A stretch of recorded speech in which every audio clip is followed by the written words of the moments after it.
नमस्कार, एक बार फिर से स्वागत है फास्टर प्लस न्यूज में।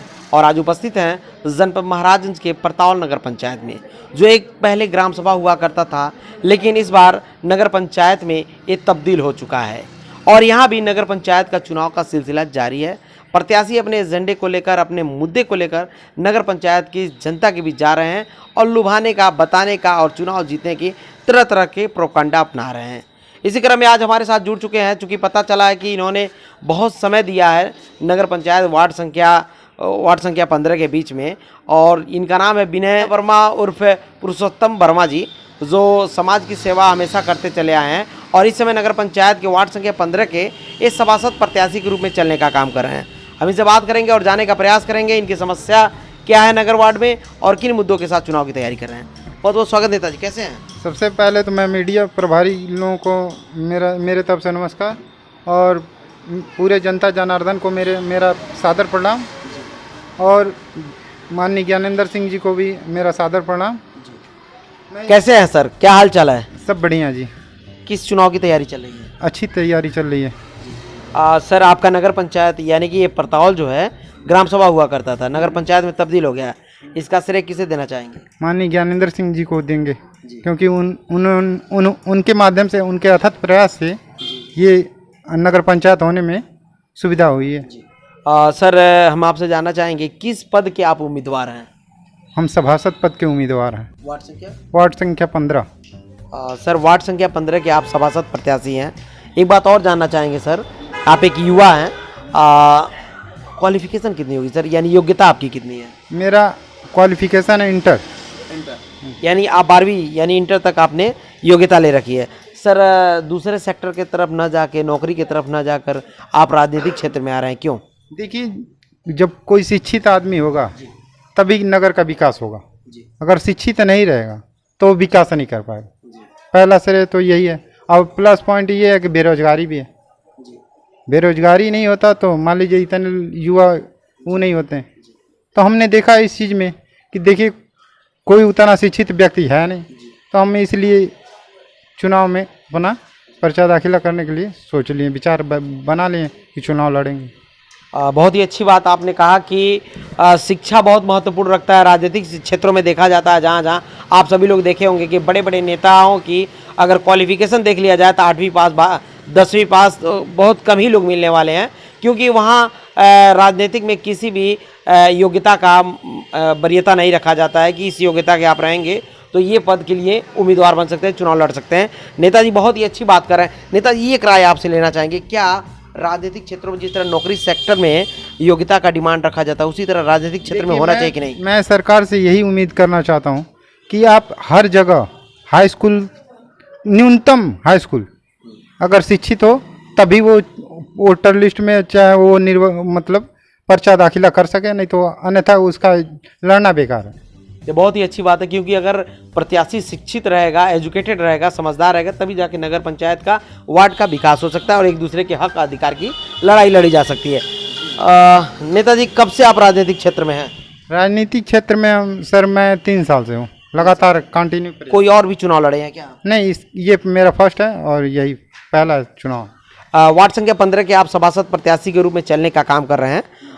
सर, हमें लगता है कि आप भ्रमण कर लिए होंगे, ये क्षेत्र कहाँ से कहाँ तक है? बिल्कुल। तो क्षेत्र कहाँ से कहाँ तक आपका है? देखिए, यहाँ आप झन्नन बाबू के मकान से और हनुमान जी के मंदिर तक ये इधर है, और फिर अर्जुन जायसवाल के मकान से और पीएनबी बैंक तक है। ये इतना ये है, और प्लस धर्मंता का। सर, वोटर्स कितने होंगे? वोटर मान के चलिए 1750 वोटर है। बुरा मत मानिएगा, मैं जैसे कि पूछने का मेरा मतलब ये नहीं था। बहुत सारे प्रत्याशी ऐसे हमसे मिले कि जो अपने एरिया को नहीं बता पाए, वोटर की संख्या नहीं बता पाए, तो बताइए चुनाव कैसे लड़ा जाता है? वही कहा जा रहा है कि देखिए, जब शिक्षित आदमी रहेगा तभी उससे जानकारी रहेगी। अब गंवार लड़ जाएंगे तो उसके लिए तो कोई कुछ कर नहीं सकता। चलिए सर, बहुत ही अच्छी बात आपने कहा। तो सर, खतरनाक और जेन्युइन समस्या क्या देखने को आपको मिल रही है? देखिए, विकास, देखिए हम मान लीजिए हम आपसे कह दें कि हम ये विकास करेंगे, वो विकास करेंगे, तो देखिए हमारे कहने में और जब आप आम जनता के बीच में जाएंगे तो बहुत फर्क पड़ेगा। कितने नेता होते हैं चुनाव जीतने के बाद अपने वार्ड में जाके झांकते भी नहीं है। तो मेरा पहला प्रयास यही रहेगा कि अपने वार्ड की जितनी भी समस्या हो उसका समाधान करें। जनता ये भी कहती है कि नेताजी लोग चुनाव जब रहता है तो इस तरह की लुभावने बात करते हैं, चुनाव जीतने के बाद वो भी गायब हो जाते देखिए मेरा मानना ये है कि आदमी की सोच अच्छी होनी चाहिए और अगर बंदा अच्छा है तभी काम भी विकास होगा। अगर हमारी सोच अच्छी है तब हम विकास करेंगे। हैं। सर वार्ड संख्या 15 में क्या क्या समस्या देखने को मिल रहा है? देखिए समस्याएं तो बहुत सारी हैं, हम आपको गिनती नहीं करा सकते। पहली बात, अब रात में अगर कोई तकलीफ में रहता है तो मान लीजिए परताल CSC पे जाने पे डॉक्टर अवेलेबल नहीं मिलते हैं, ये समस्या है। मान लीजिए आवास का है, उसमें बहुत सारे धांधली हो रहे हैं, आवास में भी बहुत सारी धांधली है। दूसरी बात, नाली की समस्या है, निकासी का कोई निवारण नहीं है, पानी का सही ढंग से निकासी नहीं है।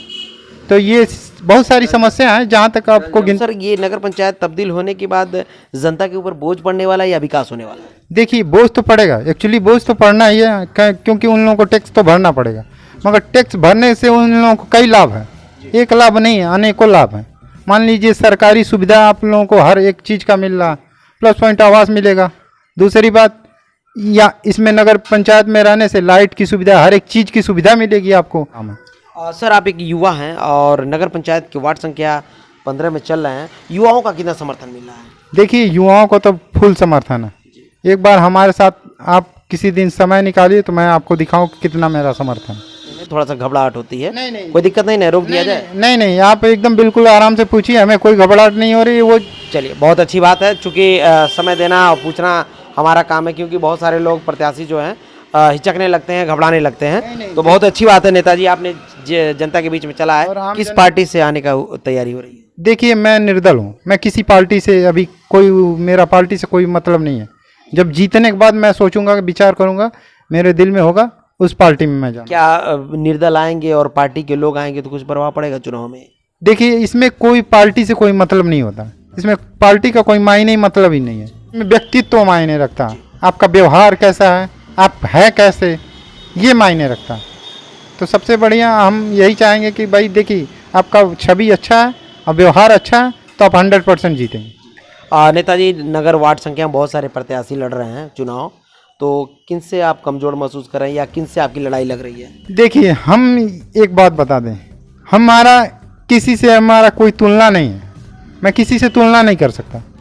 मेरे बहुत सारे प्रत्याशी हैं मगर उनमें हमारे में ज़मीन और आसमान का अंतर है। उनकी विचारधारा मेरी विचारधारा अलग है। यानी लड़ाई किसी से है कि नहीं है? मेरे हिसाब से तो नहीं लग रहा कि कोई मेरे वो है। सर कितना पैसा खर्च करने वाले हैं? मैं एक भी रुपया नहीं खर्चा करने वाला। तो बिना पैसे के साथ चुनाव जीत पाएंगे? बिल्कुल, आपका व्यवहार अच्छा है, आपका व्यक्तित्व अच्छा है तो 100% जीतेंगे। कि मेन मायने अगर रखा जाता है स्वास्थ्य और शिक्षा, तो हम आपसे जानना चाहेंगे सर स्वास्थ्य पे आपका क्या नज़रिया है, जीतने के बाद क्या नज़रिया होने? पहले तो मैं अपर मुख्य चिकित्सा अधिकारी से मिलूंगा, मैं उनसे अपना जितना भी प्रयास होगा मैं प्रयास करवा के अपने तरफ से कि एक दिन कैंप लगे हमारे वहाँ महीने में एक बार, कि जितने भी गांव के लोग हैं चाहे नगर पंचायत के लोग हैं उनकी समस्याओं का समाधान किया जाए। क्या निवेदन करना चाहिए?